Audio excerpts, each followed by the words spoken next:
My sister smiled and said, "You're good with the kids, they'll love to be with you," right after I just booked a vacation for the whole family. So while they were skiing, I went on my solo trip and left them in total chaos. I have always been the responsible one in my family. You know the type, the one everyone calls when they need something. Yeah, that's me. While my sister, let's call her Amy, and sister-in-law Sarah, did the whole marriage kids suburbs thing straight out of college. I went a different route. I focused on my career, worked my butt off at this corporate place downtown. And to be honest, I'm pretty proud of where I've gotten myself. I started as an entry-level analyst, and now I've got this sweet corner office on the 23rd floor. Those 60-hour work weeks and missed weekends actually paid off. My desk has this amazing view of the city, and sometimes when I'm working late, I just take a moment to look at all the lights and think, yeah, I did that. But my family, oh my God, they just do not get it. Every single family gathering turns into this weird intervention about my life choices. It's always, when are you going to settle down, or, you're not getting any younger, or my personal favorite from Sarah, I know this nice guy from church. He'd be perfect for you. And it's not just the marriage thing. They seriously act like my job is just this cute little hobby I do between babysitting their kids. Like, hello, I'm a senior project manager handling multi-million-dollar accounts.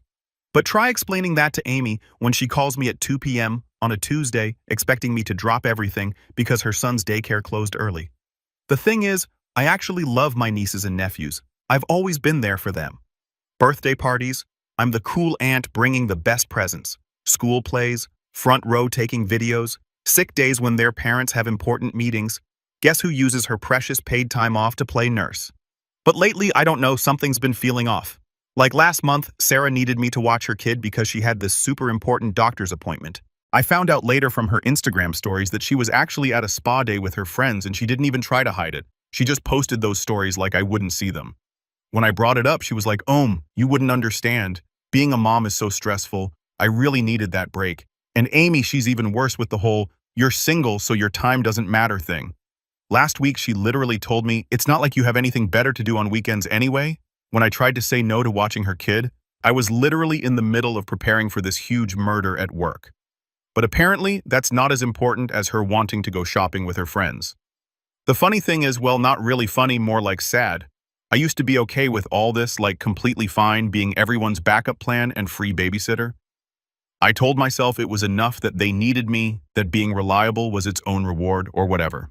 Looking back now, I can't believe I bought into that whole thing. My coworker Lisa, she's like a work mom to me, to be honest, keeps telling me I need to set boundaries. She sees how many emergency family calls I get during work hours. The other day, she straight up asked me, when was the last time someone in your family asked how you were doing? And I couldn't remember. But yeah, that's me. The reliable one, the responsible one, the one who always says yes. At least that's who I was, because something happened recently that changed everything. And typing all this out is making me realize just how messed up things were. So there I was, literally drowning in spreadsheets for this huge merger thing at work. My desk looked like a paper factory exploded on it. I had 6 different reports to finish and this massive presentation for the client next week that I hadn't even started yet. My phone starts buzzing. It's Amy now. Usually when I'm this busy, I let calls go to voicemail. But my sister has this thing where if you don't answer her first call, she'll keep calling and texting and calling again. So I picked up trying to type with one hand. Hey, you got a minute? She had that fake, sweet voice she uses when she wants something. Sure, I said, still typing. What's up? So you know Mom's 66th is coming up. I actually didn't know because nobody tells me anything until they need something from me. But I just mumbled, while trying to fix this formula that was messing up my entire spreadsheet. Well, we're planning something really special. Amy was practically squealing at this point, but we need everyone to chip in. She didn't tell me what this special thing was, but I was barely paying attention because this stupid Excel formula was still giving me grief. How much I asked finally getting the formula to work. When she told me the amount, I literally choked on my coffee. Like full-on sputtering coffee all over my keyboard. Kind of choking. We're talking about more money than I spent on my entire last vacation. That's a lot. Oh, come on, it's for Mom. And you're the only one of us with a real career. The rest of us have families to support. There it was. The guilt trip. The you're single, so you must be rolling in money assumption. Like my rent in the city isn't triple what they pay for their suburban mortgages. Fine, I said, already pulling up my banking app. I'll transfer it now. You're the best, Amy chirped. Oh, and clear your schedule for that week. Don't plan anything else.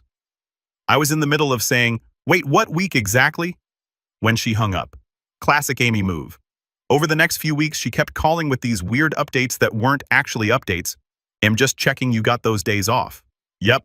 Still need to talk to my boss about it. What dates exactly? Oh, you know that week. Gotta go.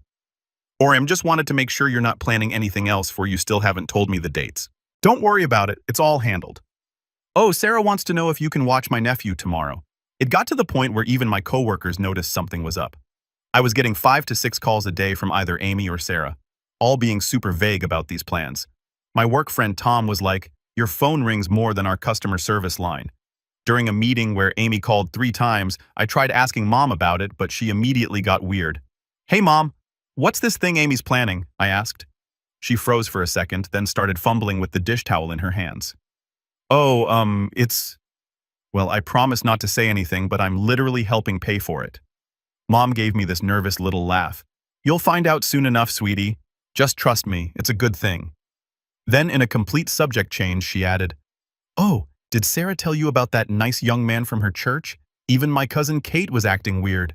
You're coming to the thing, right?" She asked casually when we bumped into each other. "What thing? When is it? Where is it?" I shot back. Kate gave me a playful shove. "Oh, come on, just say yes. Trust me, you'll love it." "How can I say yes when I don't even know what I'm saying yes to?" I said, crossing my arms. She rolled her eyes like I was being ridiculous. Stop pretending you totally know." "No, Kate, I totally don't." Her face dropped for a split second before she forced a smile. "Well, you will soon enough." Then she practically ran off before I could ask anything else. I knew something was up. Like, nobody should be that weird about birthday plans, right? But I was so busy with work that I didn't have time to really think about it. Plus, there was this whole thing with my nephew getting sent home from school for turning his classroom into an art gallery. Translation, he drew on everything. And guess who had to leave work early to pick him up because Amy was too busy with her multi-level marketing stuff. Looking back now, I can't believe I didn't see what they were setting me up for. But I guess when you're used to being the family doormat, you don't notice when they're about to wipe their feet on you extra hard. But the whole thing finally blew up at this family dinner we do every month. Picture this.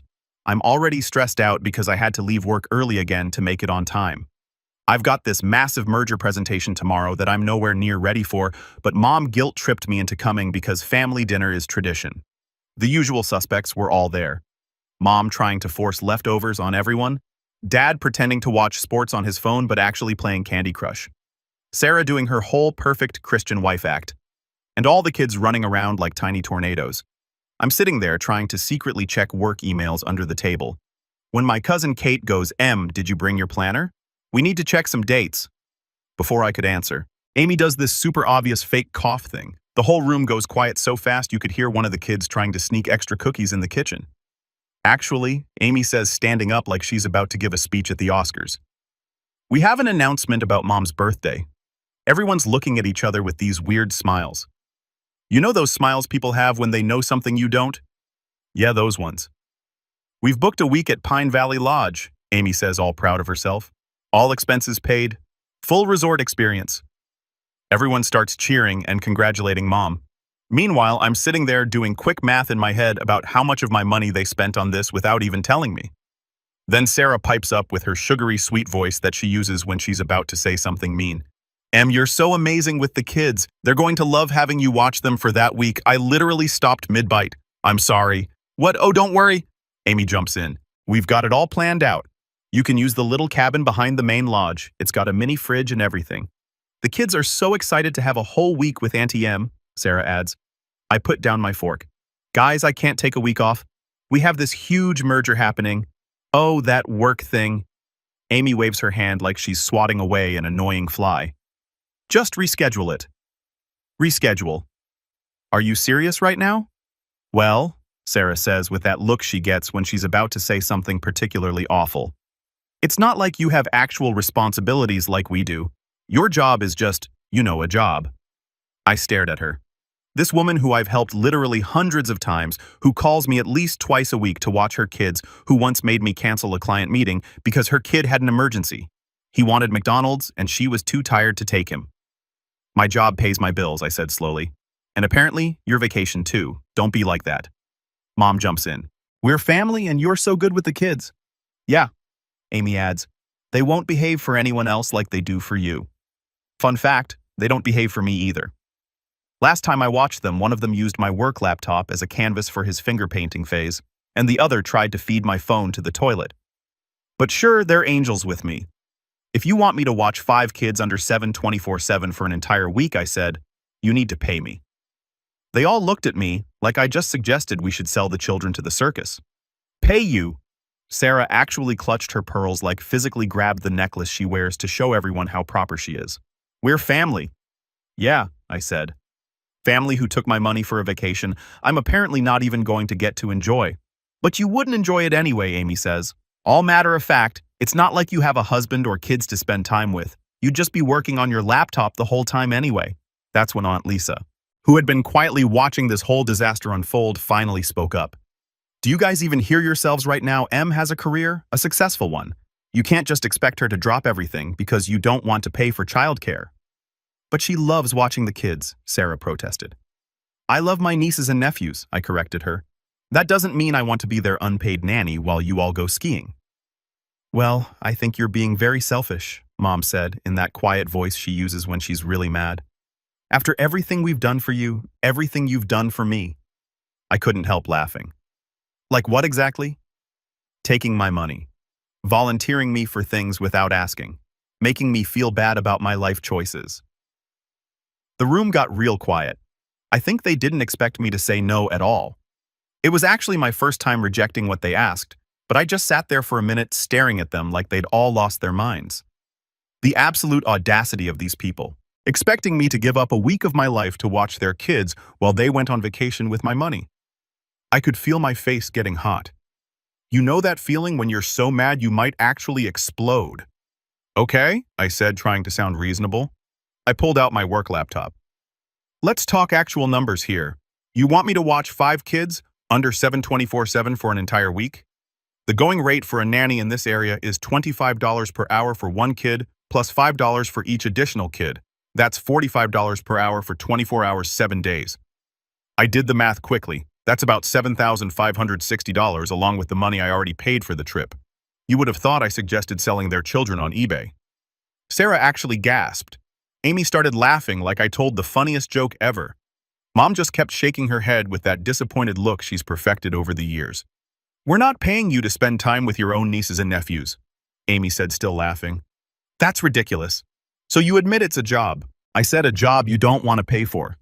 It's not a job when it's family, Sarah insisted. We watched each other's kids all the time growing up. Yeah, for a few hours after school, I said. Not for a whole week while everyone else goes on vacation. I don't understand why you're being so difficult about this. Mom sighed. You're not even doing anything that week anyway except leading a massive merger project. Oh, please, Sarah scoffed. It's not like you're saving lives or anything. That's when Aunt Lisa, who had been quietly sipping her tea and watching this train wreck unfold, finally spoke up again. Sarah, honey, do you know what a corporate merger is? The kind of responsibility Em has? Sarah waved her hand dismissively. She sits in an office all day. How hard can it be? I manage a team of 15 people, I said through gritted teeth. We handle multi-million-dollar accounts. I worked 60-hour weeks for 10 years to get where I am. See, Amy said triumphantly. You're used to working long hours anyway, so watching the kids will be easy for you. I looked around the table at these people who were supposed to be my family. Mom was still shaking her head. Dad was still hiding behind his phone. Sarah was smirking like she'd won something, and Amy was barely paying attention while trying to stop her kid from drawing on the tablecloth. You know what I said, starting to pack up my stuff? You're right. I am used to working hard. I'm used to being responsible. I'm used to putting everyone else first. But I'm done being your free babysitter. Now you're just being dramatic, Sarah said. This is why you're still single. You know men don't like women who are so career-obsessed. That was it, the last straw. Not just the insult, but the way she said it, so smug and superior, like she'd figured out what was wrong with me and was doing me a favor by pointing it out. I stood up so fast my chair almost fell over. I'm single because I choose to be. I'm successful because I work hard. And I'm leaving because I finally realized that none of you actually care about me as a person. You only care about what I can do for you. Em started, but I didn't listen. I walked out of there with my head held high, ignoring their calls behind me. As I got in my car, I could see Aunt Lisa giving me a thumbs up through the window. At least someone in this family gets it. I drove home that night in a complete daze. You know when you arrive somewhere and don't even remember the drive there, that kind of days. I ended up sitting in my car in the parking garage of my apartment building for what felt like hours, just staring at nothing and replaying everything in my head. My phone kept lighting up with messages. Amy sending me photos of my nephew looking sad. Definitely staged. That kid can't keep a straight face for more than 2 seconds. Sarah writing paragraphs about how disappointed she was in my unchristian behavior at dinner. Mom just sending sad face emojis because she knows that drives me crazy. I turned my phone face down on the passenger seat and ignored all of it. Instead, I started thinking about all the times I dropped everything for them. The time I left in the middle of a client meeting because Sarah had a medical emergency with her son. Or when I worked through the night to make up for taking a day off to watch the kids while Amy went to a business conference, or the countless times I'd spent my weekends entertaining the kids because you're not doing anything anyway. My phone buzzed again. This time it was Aunt Lisa. "You okay, kiddo? That was rough in there, but I'm proud of you for standing up for yourself. Call me if you need to talk." That's when I started crying. Full-on ugly crying with mascara everywhere and those weird hiccup sob things.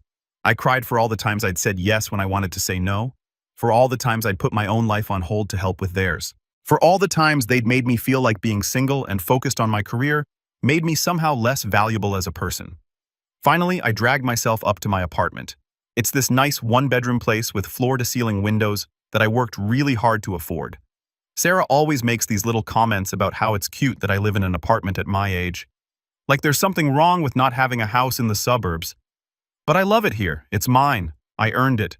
I walked in and just stood there looking at my life, my space, the desk where I've pulled countless late nights, building my career, the bookshelf full of novels I actually have time to read, because I'm not constantly running after kids. And suddenly this crazy idea hit me. Well, crazy for me. Probably normal for anyone who actually has healthy boundaries with their family. I opened my laptop and started Googling first flight prices, then hotels, then actual vacation packages. My hands were shaking as I typed. You see, I had this chunk of savings set aside. I always called it my emergency fund. But let's be real.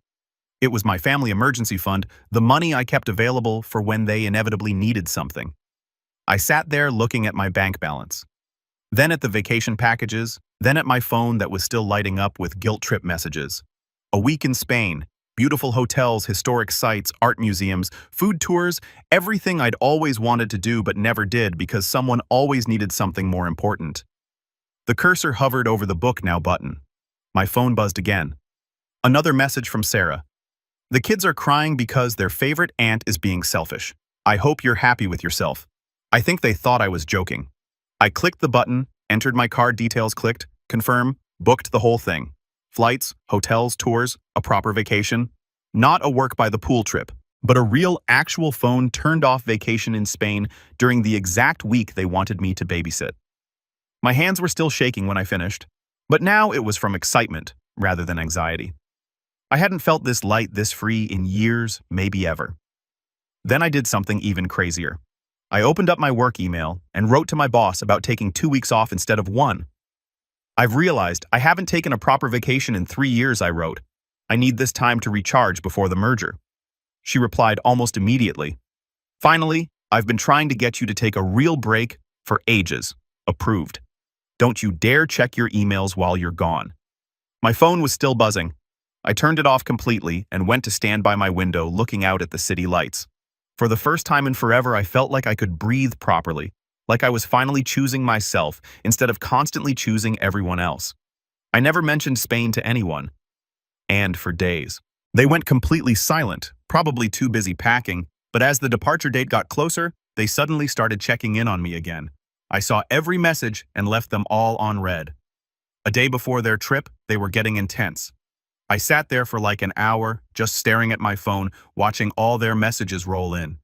They were getting nastier by the minute. All that typical guilt trip stuff about how I was tearing the family apart, and how could I be so selfish and blah blah blah. I decided to end this whole thing once and for all. I opened up my email, the fancy one I use for work, just to show them I meant business, and sent this to our entire family group.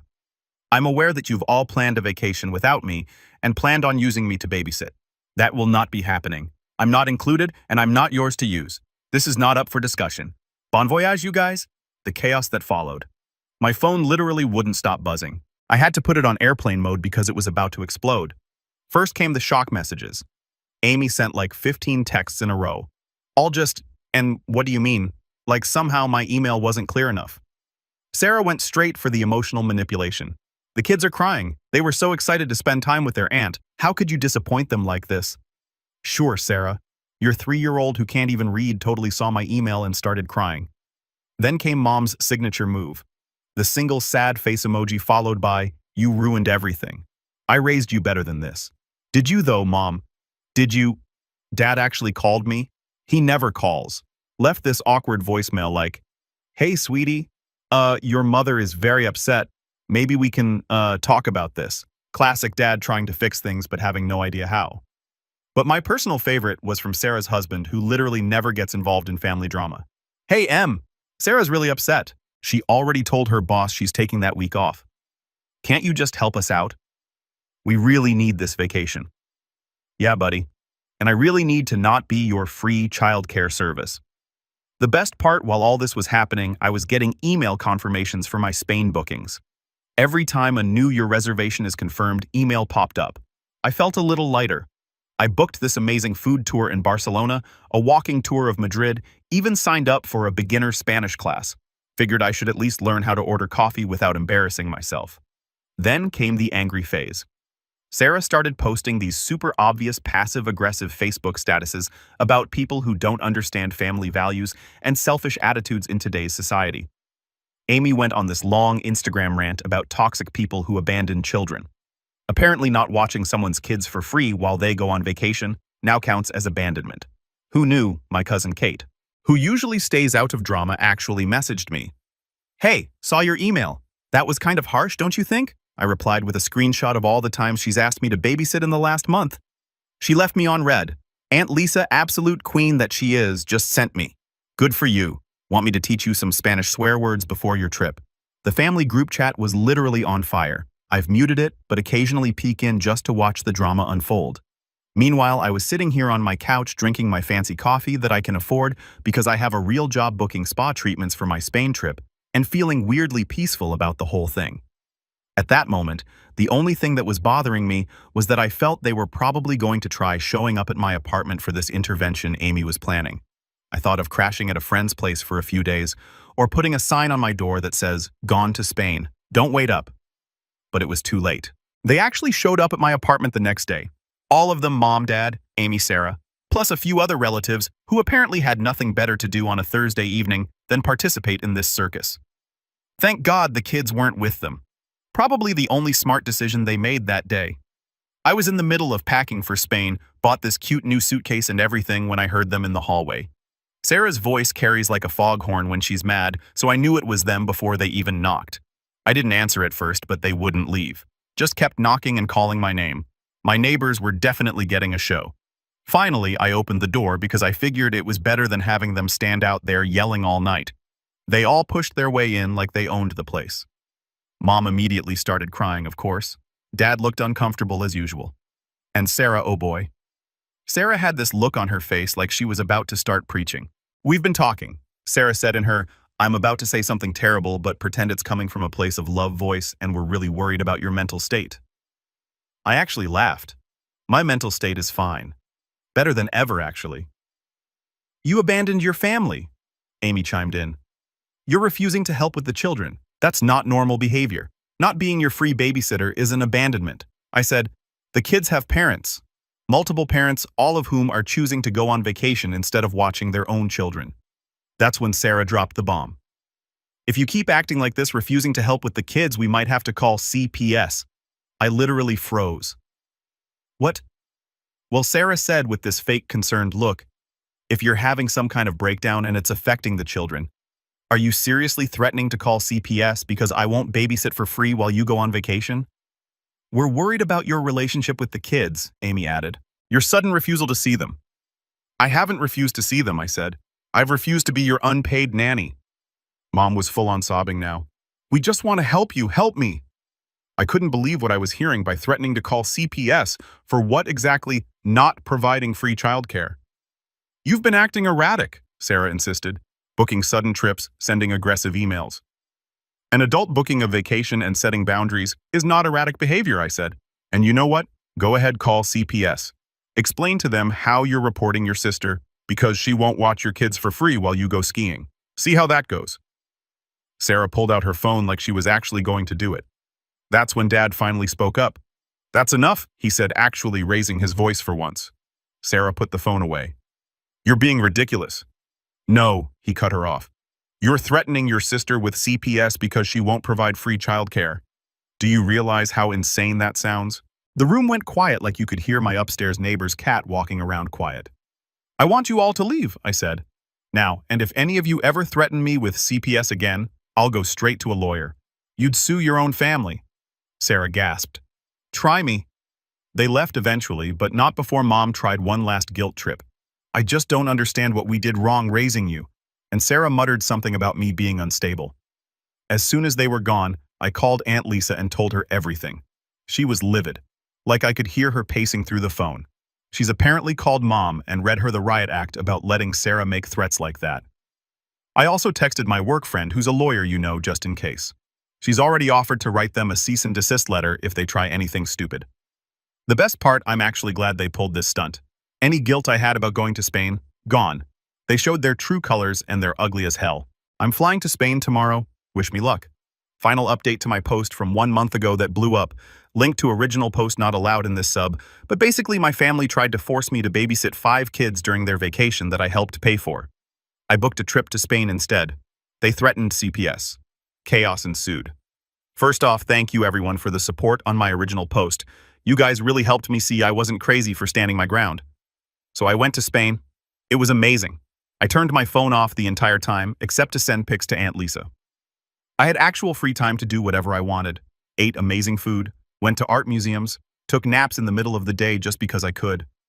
I met some cool people at my hotel. Even went on a date with this British guy who was there on business.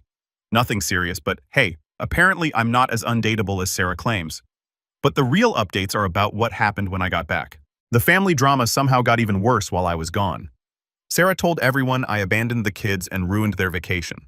They ended up having to pay actual money for a babysitter. Shocking, I know. And apparently the sitter quit after 2 days because the kids were too hard to handle. Weird how they're angels when I watch them, though.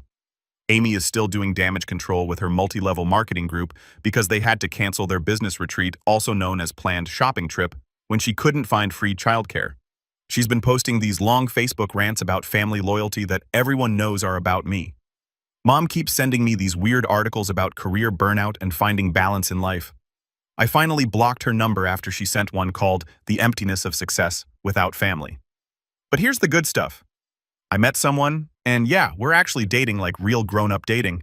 He's single, loves to travel, and get this, he actually asks about my job and thinks it's impressive, instead of treating it like some cute little hobby. We're already planning a trip to Portugal in the spring. The merger at work, absolute success. Got a massive bonus and a promotion. My boss actually mentioned how much more focused I've been since setting boundaries with my family. Turns out not having your phone blow up with emergencies every hour helps your work performance. Aunt Lisa and I have gotten super close. We do weekly coffee dates now. She's been sharing some family tea that explains a lot about why my sisters are the way they are. Apparently their perfect marriages aren't so perfect. Shocker. I did end up sending that cease and desist letter through my lawyer friend, after Sarah tried to spread rumors at her church about me being mentally unstable. Haven't heard a peep from her since. The family's still mad, but honestly, I don't care anymore. My life is so much better without the constant guilt trips and demands. I actually have time for hobbies now. Started taking painting classes, redecorated my apartment, adopted a cat. Her name is Paella. Yes, I named her after Spanish food. Don't judge. Last week I got this long email from Dad. First time he's ever reached out on his own. He actually apologized for not standing up for me sooner and said he's proud of how I've handled myself. That meant a lot, even though I'm not ready to fully let them back in my life yet. So yeah, that's where things stand. I'm happier than I've been in years. My calendar is full of things I want to do instead of family emergencies. The only baby I take care of now is my sourdough starter. Okay, and maybe paella, kind of a baby.